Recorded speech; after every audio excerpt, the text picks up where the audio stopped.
Hi, I'm Rick Kaler. Thanks for joining me. Before you engage a financial planner, you want to be sure that planner has the skills and integrity to represent your best interests. For years, I've recommended using fee-only planners who hold the Certified Financial Planner designation.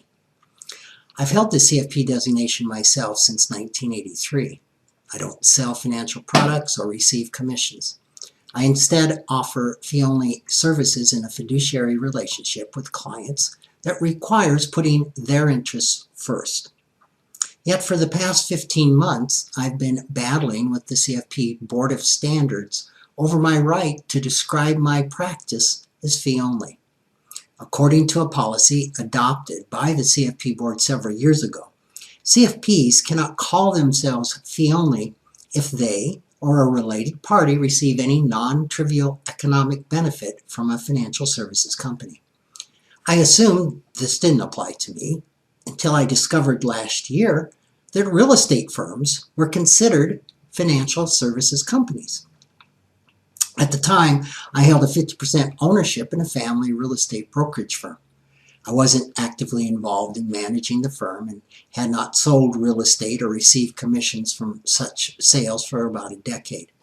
I did receive a $150 a month salary from the firm and had been paid, to my recollection, about one dividend in the last 20 years. I notified the CFP board that I could be in violation of their policy.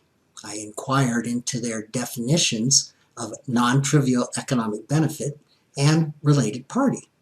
I asked whether an irrevocable trust or a relative could own the real estate company if I resigned all my positions with it.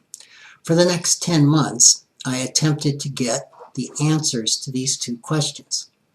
I encountered nothing but confusion, contradictions, and broken promises. It slowly became apparent that the CFP board was as unclear about the application of their policy as I was. Yet I was aware that they could begin an action against me at any time. I was reluctant to take the drastic step of giving up the CFP designation I had so long taken so much pride in. Yet I was unwilling to describe myself inaccurately, in my opinion, as a commission and fee planner. In an attempt to address the board's concern, I halted my $150 salary from the real estate firm, began to transfer the ownership of the firm to my wife, and I resigned all my duties with the firm and offered to cease referring clients to the real estate firm. After many frustrating phone calls, considerable media attention, and a cease and desist letter, the CFP board and I eventually came to a solution.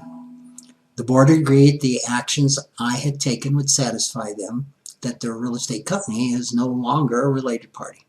I can keep my CFP designation and continue to call myself a fee-only planner.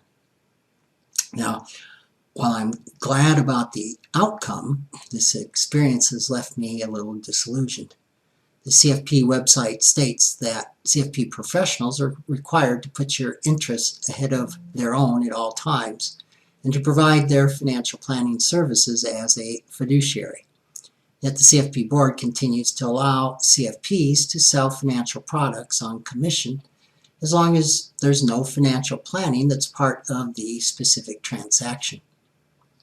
This results in confusion for clients, a high potential for conflict of interest, and a muddying of the ethical standards that the CFP designation is supposed to represent. Would I still recommend to find a fiduciary planner that you look for the CFP designation? Probably, but only as a starting point. Before you assume any advisors represent your best interests, look beyond their designations. What matters more is the integrity demonstrated by their actions. Thanks for joining me.